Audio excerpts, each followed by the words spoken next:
बिस्मिल्लाहिर्रहमानिर्रहीम। अस्सलाम वालेकुम नाज़रीन, मैं हूं गुलाम दस्तगीर। आज की खास खबरों को डिस्कस करने के लिए मेरे साथ सीनियर सहाफ़ी और तज़कियाकार सरदार अमीन खान जो तो मौजूद हैं। जी सरदार साहब, नवाज शरीफ फिर बैरून मुल्क अभी नहीं जा सके। देखिए ये यहाँ पे अब देखें ना, फिर सियासत अड़े आ रही है कि आप एक चीज़ की इजाज़त दे के उसके बाद आप एक शख्स का बिल्कुल जहन तैयार करके मुकम्मल तौर पे उसकी फैमिली को इन्वॉल्व करके अब आपने जिसे कहते हैं कि वजारत दाखिला जो है वो नैब के खाते में डाल रही है, नैब वजारत दाखिला के खाते में डाल रहा है। और अब ये देखें कि वो आज उनकी सीट बुक थी इस हवाले से, तो लेकिन आज वो नहीं जा सके सिर्फ इस वजह से कि जो उनकी जो है ना ये नैब ने जो है सारे का सारा सिलसिला जो है वो वजारत दाखिला के खाते में डाल दिए। अब वजारत दाखिला का कल इजलास होगा, उस इजलास में नैब के हुकाम को, जो उनका जो मेडिकल बोर्ड बना था उसके चेयरमैन को, शहबाज शरीफ को, उनके नुमाइंदे को, तो डॉक्टर अदनान को, ये सब को बुलाया है। अब वजारत दाखिला जो है इस हवाले से कल फैसला करेगी। डॉक्टर अदनान तो कह रहे हैं कि बड़ी तफसीलात उनकी हालत जी बहुत बुरी हालत है इस वक्त जो है, उनको फौरी इलाज की ज़रूरत है। यहाँ पर अगर देखें हम, छोटी सी गलती कहीं से कहीं पहुँच जाती है। अगर मियाँ नवाज शरीफ के साथ आज कुछ भी हो जाता है ना, तो इसकी सारे का सारा इल्ज़ाम जो है हुकूमत वक्त पर आएगा।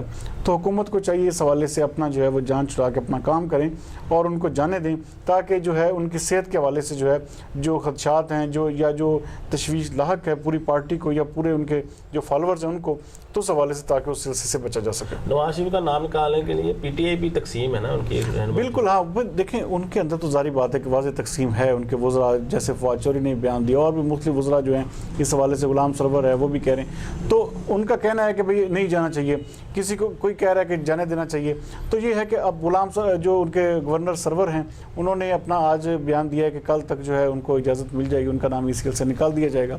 तो इस हवाले से पार्टी के अंदर एक तकसीम तो है, लेकिन जो है मजमूई तौर पर जो ख्याल पाया जा रहा है, जिस तरह के इमरान खान वज़ीर आज़म जो है इन्होंने कहा है कि इंसानी बुनियादों पर जो है उन्होंने ये फैसला किया कि नवाज शरीफ को इलाज के लिए बैरून मुल्क जाने। मरियम नवाज नहीं जा सकेंगी साहब? नहीं, मरियम नवाज नहीं जा सकेंगी क्योंकि उनका जो केस है उनकी नोयत और है, उनके जो पासपोर्ट है क्योंकि वो अदालत के हुक्म से उन्होंने अपने पास रखा हुआ है, तो इस हवाले से बहुत मुश्किल है मरियम नवाज का जाना। वज़ीर आला सिंध कह रहे हैं मुराद अली शाह के आसफ अली जरदारी ने मना कर दिया है जमानत के लिए। जी बिल्कुल, आसफ अली जरदारी चूँकि देखें पहले भी 11 साल जो है वो जेल में गुजार चुके हैं, और आप देखें एक बुज़ुर्ग आदमी है जो कि इंतहाई बीमार भी है, और उसके ऊपर आप उनको प्राइवेट मेडिकल बोर्ड बनाने की भी इजाज़त नहीं दे रहे।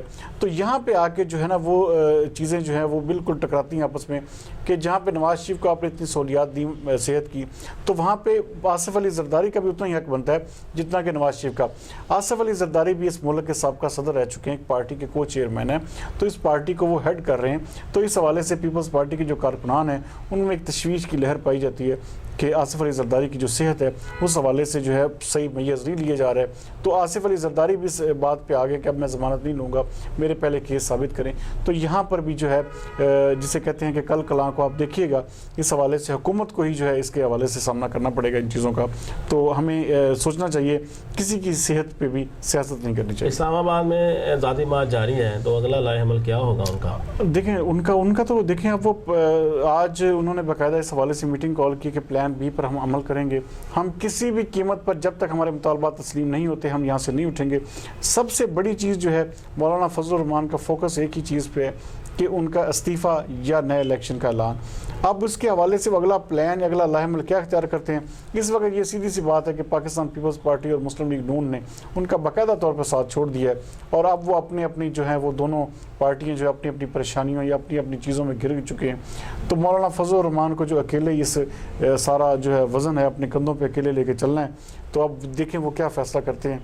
लेकिन ये है कि जो हमें जो चीज़ नज़र आ रही है वो अगले चंद दिनों में हालात जो हैं वो ज़्यादा ख़राबी की तरफ जाएंगे, क्योंकि मौलाना फजलुर रहमान जो है अगर यहाँ से निकलते हैं या अपने आप को पीछे हटाते हैं तो उनकी सियासत पे बहुत बड़ा सवाल ये निशान बन जाएगा। वज़ीर-ए-आज़म इमरान खान की वज़ीर-ए-आला उस्मान बुज़दार से मुलाकात, पंजाब के हालात पर, महंगाई पर ब्रीफिंग। आप देखें पंजाब में जो वज़ीर-ए-आला उस्मान बुज़दार हैं उन्होंने कुछ देखें अच्छे काम करना भी शुरू किए हैं महंगाई के हवाले से। असल में हमारे मुल्क में सबसे बड़ा मसला दस्तगीर साहब महंगाई का है।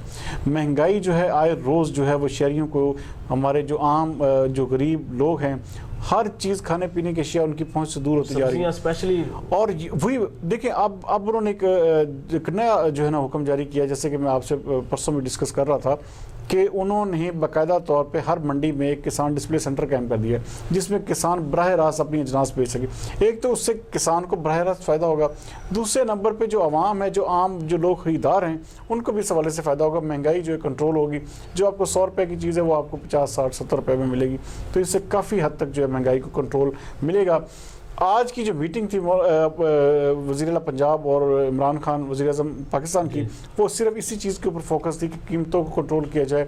ये जो ज़ख़ीरा अंदोज़ी है, इसके हवाले से आप देखेंगे पूरे पंजाब की जो ज़िले ब्यूरोक्रेसी, उसमें ये सबसे ज़्यादा मेन चीज़ जो इस वक्त जो है इसके हवाले से इजलास जारी हैं, वो कीमतों में कंट्रोल और ज़ख़ीरा अंदोज़ों के ख़िलाफ़ कार्रवाई है। कराची में टिड्डी दल का हमला हुआ तो मैचेस रोकने पड़े वहाँ पे, तो इस सूरत हाल में बलूचिस्तान को भी अलर्ट दे दिया है और जनूबी पंजाब में भी उसने हमला किया, फसलें मैलसी में तबाह हो गई। देखिए, आज जो वज़ीर ज़राअत सिंध का जो बयान आया कि इसकी जो है बाकायदा तौर पे वो कढ़ाई बनाएं, इसके वाला इसके जो खाने पीने में इस्तेमाल करें, तो ये देखें, ये जो है ये हमला तो सारी बात इसका ख़तरनाक होता है। इस हवाले से मैयज़ भी लेने चाहिए थे जो सिंध हुकूमत महकमा ज़राअत को, लेकिन वो इसमें नाकाम रहा है।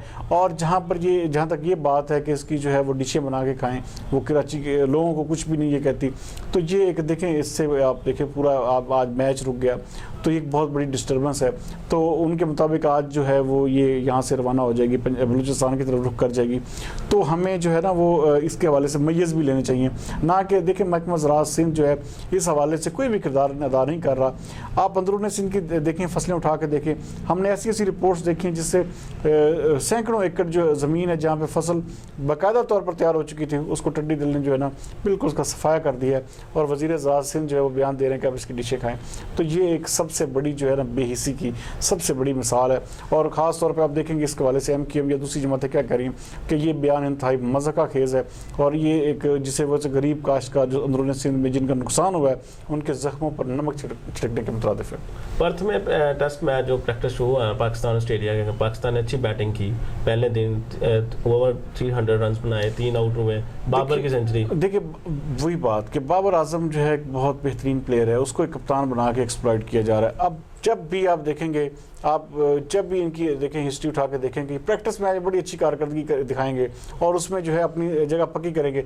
जैसे ही जो इंटरनेशनल मैच होगा उसके बाद इनकी परफॉर्मेंस जो है हमारे सामने आ जाती है, जैसे ही कैमरे के सामने नजर आते हैं तो वही हाल होता है जो पहले ऑस्ट्रेलिया में। असल में सबसे बड़ा प्रॉब्लम है वहाँ के पिचेस का, वहाँ पे जो बाउंसी पिचेस की वजह से हमारे जो बैट्समैन हैं उनको वहाँ पे शॉट्स खेलते हुए बहुत परेशानी और दिक्कत का सामना होता है। तो इस सिलसिले में हमें चाहिए कि बाकायदा तौर पर अपने खिलाड़ियों की जो है ब्रेन वॉशिंग करें, उनकी जो तरबियत है वो इस हवाले से हो कि ताकि वहाँ पे बाउंसी पिंचों पे जाके ये खेल सके, ना कि ये जाते ही हम वहाँ पे फेल हो जाते और पूरी की पूरी टीम की रैंकिंग पे और पूरे के पूरे टीम के जो स्टेमिना है या उसकी जो अपना उनकी एक ताकत है उस पर भी बहुत ज़्यादा बुरा असर पड़ता है। आपने भी जिक्र किया कि प्रैक्टिस में अच्छी प्रैक्टिस इसकी अच्छी परफॉर्मेंस देते हैं ये और बाद में ठुस हो जाते हैं, इसकी क्या वजह है? इसकी सबसे बड़ी वजह ये देखिए, वही बात है ना, एक शायद ये इनका कोई नफसियाती पहलू है कि जब कैमरे के सामने, क्योंकि इनको पता होता है कि ये मैच दिखाया नहीं जा रहा, ठीक है, ये भी एक पहलू हो सकता है कि वो उसमें खुल खुला के खेलते हैं, लेकिन जैसे इंटरनेशनल मैच का कोई प्रेशर आता है तो ये फौरन प्रेशर में आ जाते हैं। इनको नई चीज़ करनी होती है, वही खेलना होता है। यही चीज़ है ना, जब इनके जहनों में ये चीज़ बैठ जाती है कि ये मैच जो पूरी दुनिया में देखा जा रहा है और इसके हवाले से जो है ना दुनिया में देख रही है, तो वो उसी वक्त ठुस हो जाते हैं। तो ये इसके हवाले से जो हमारे पाकिस्तान क्रिकेट बोर्ड है उसको काम करने की ज़रूरत है कि ऐसे साइकाट्रिस्ट, ऐसे माहिर नफ्सियात को जो है इनके साथ लगाएं ताकि उनको समझाया जाए कि ये भी इसको भी एक आम मैच की तरह लें।